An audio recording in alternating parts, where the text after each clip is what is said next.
bulungi n'obubi? Tewali nnyo byatambula bubi.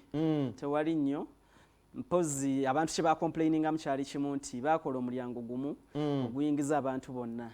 So I think batuuka ne babeera overwhelmed. Producer ojja kumpa ku bifaananyi ebyo? Okubanga omulyango gumu gwe guyingiza abantu bonna cause guno walogeteriranye wano wennyini ku Forest Mall.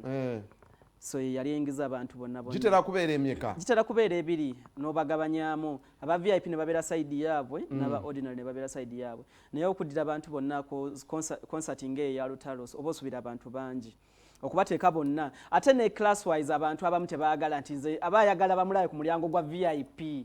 So omugatta ne bana bayingira mu ordinary oba tomwawudde na kumuweesa kitiibwa nga tiketi yagitaddemu emitwalo 5 oba n'owa table wa miliyoni 3 naye ng'agenda kuyingira mu gate yemu n'ow'emitwalo 2 abatawulira kavimbo abawulira tekawera naye nga concert yo yatambula bulungi of course as we would expect. Lutalo ayimba bulungi. Waliwo ekyenjawulo music amulina. Waliwo ekyakola amawulire ekyewusa kye yakola.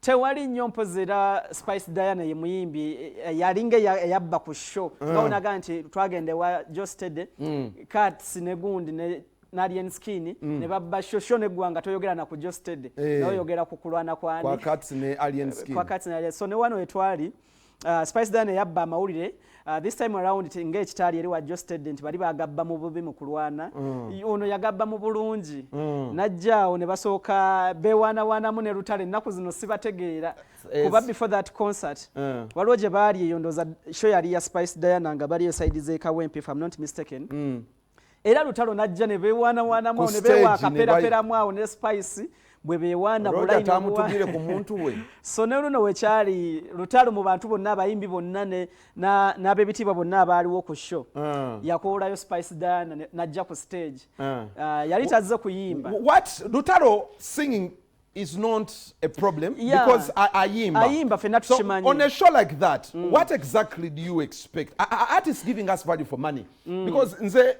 I don't know. I think kati ku show ngeyo ngomanyi Lutalo ayimba because every day nina we mulaba experience entegeka jobo subira okulaba munga ekyenjawulo because Lutalo agenda kujja ayimba ennyimba z'ennungi ebyo byonna ebyenjawulo ebyo entegeka ya stage eyo entegeka ya audience engeri gye bagitegeseemu experience yonna awamu jobo olina okusuubira because ne turn up abantu leero afunye bameka byebyenjawulo naye Lutalo talina kyagenda kujja kuyimbe kati ogamba ayimbye ekyenjawulo byonna abiyimbye abayimbiramu abantu bwe muwulira obuyimba bwe naye experience kati abantu kyekibaleeta mu concert eno naye nga si nti azze kuba ayina ekipya ennyo kyasuubira okukakasa wali abayimba bajja okukakasa waliwo abakakasibwa takyali mu level zikakasa abantu bajje balabe ku luno atutegekedde entegeka egenda Winnie Nwagi, does she still hold the record oba abagimenye?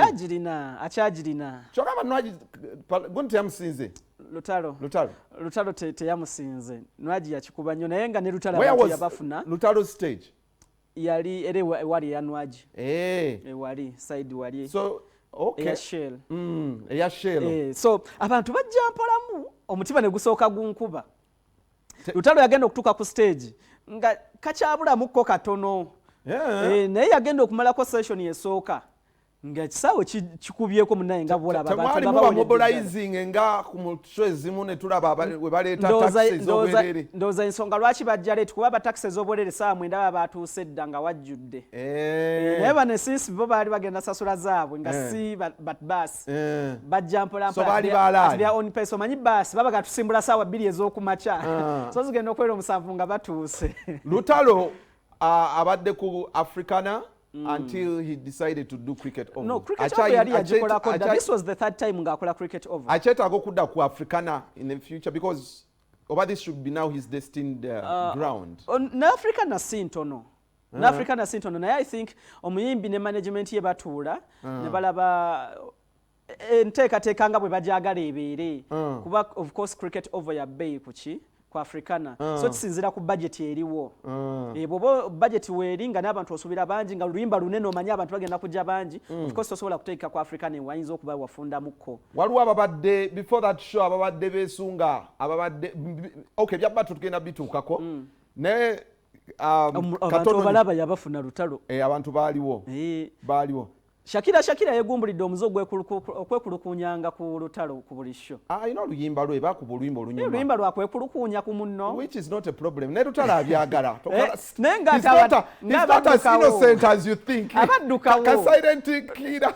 Ka Lutalo bambi kale kati kabyagala. Lutalo secret weapon. But there is something we want, because at the end of the day, it's not what happened, but what do we learn from Lutalo? How is he able to maintain it? Taina show yali emusaze, yada ya gundi yajitegekwa Yasin. He made